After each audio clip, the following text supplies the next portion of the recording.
BTS এর golden মার্কনে Jungkook, যাকে আমরা সবসময় চিনি এসেছে একজন শান্ত, ভদ্র আর মিষ্টি হাসির ছেলে হিসেবে। কিন্তু সম্প্রতি লন্ডনে O2 এরেনে যা ঘটল তা দেখার জন্য বোধহয় পৃথিবীর কোনো আর্মি প্রস্তুত ছিল না।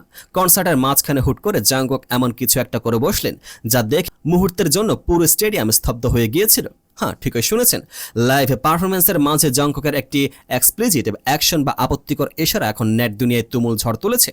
কেউ বলছেন এটা জাংকুকের ক্যারিয়ারের সবচেয়ে বোল্ড এবং আইকনিক মোমেন্ট, আবার কেউ রীতিমতো শকড। কিন্তু কেন জাংকুক লাইভ স্টেজে অমন একটা কাণ্ড ঘটালেন? এর পেছনে কি কোনো গোপন ক্ষোভ ছিল, নাকি এটা ছিল স্রেফ পারফরমেন্সের অংশ? আজকের ভিডিওতে আমরা এই ঘটনার ভেতরে আসল সত্যটা একদম ইন ডেপথ অ্যানালাইসিস করব। শেষ পর্যন্ত দেখতে থাকুন, কারণ ভেতরে গল্পটা আপনাকে চমকে দেবে।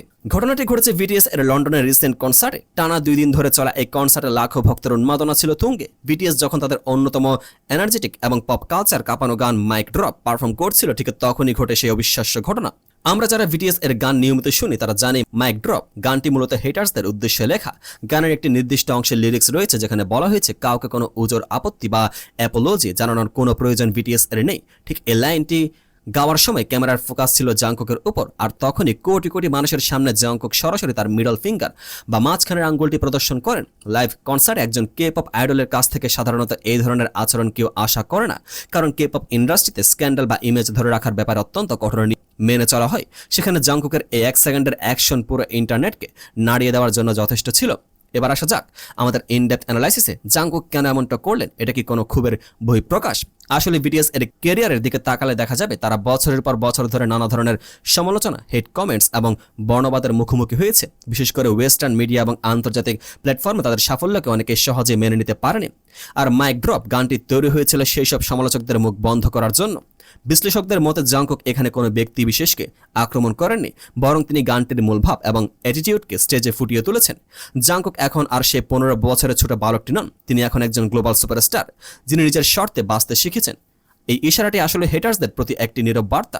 তোমরা যা খুশি বলো, আমাদের কিছু যায় আসে না। এই ঘটনার ভিডিও যখন সোশ্যাল মিডিয়া বিশেষ করে এক্স এবং টিকটকে আপলোড হয়, তখন ফ্যানদের রিয়াকশন ছিল দেখার মতো। সাধারণত কোনো সেলিব্রিটি এমন করলে সমালোচনা হয়, কিন্তু এক্ষেত্রে নেট দুনিয়া প্রতিক্রিয়া ছিল সম্পূর্ণ উল্টো। নেটিজেন এবং আর্মিরা এই অ্যাকশনকে রীতিমতো আইকনিক বলে ঘোষণা করেছে।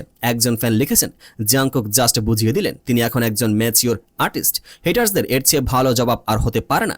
অন্য একজন মন্তব্য করেছেন, এটি কোনো আপত্তিকর বিষয় নয়, এটি পিওর রকস্টার এনার্জি। ভক্তরা জাংকুকের এই নির্ভীক এবং আত্মবিশ্বাসী রূপ দেখে অত্যন্ত আনন্দিত। তারা মনে করছেন জাংকুক কোরিয়ান আইডলদের চিরচারিত পারফেক্ট অ্যান্ড পোলাইট ইমেজের গণ্ডি ভেঙে একজন খাঁটি হিপ হপ আর্টিস্টের মতো পারফর্ম করেছেন। দিন শেষে জাংকুকের এই অ্যাকশন প্রমাণ করে যে বিটিএস শুধু একটি পপ ব্যান্ড নয়, তার একটি রেভলিউশন। তারা নিজেদের আবেগ এবং মতামত স্টেজে প্রকাশ করতে ভয় পায় না। লন্ডনের কনসার্টের এই একটি মুহূর্তে কে-পপ ইতিহাসে চিরকাল স্মরণীয় হয়ে থাকবে। জাংকুকের এই বোল্ড মুভটি আপনার কাছে কেমন লেগেছে? এটি কি সত্যি আইকনিক ছিল, নাকি একটু বেশি এক্সপ্লিসিট হয়ে গেছে? আপনার মতামত অবশ্যই নিচে কমেন্ট করে জানান। ভিডিওটি ভালো লাগলে লাইক এবং চ্যানেলটিকে সাবস্ক্রাইব করতে ভুলবেন না। দেখা হচ্ছে পরবর্তী ভিডিওতে। পেজটিকে ফলো করে পাশে থাকুন।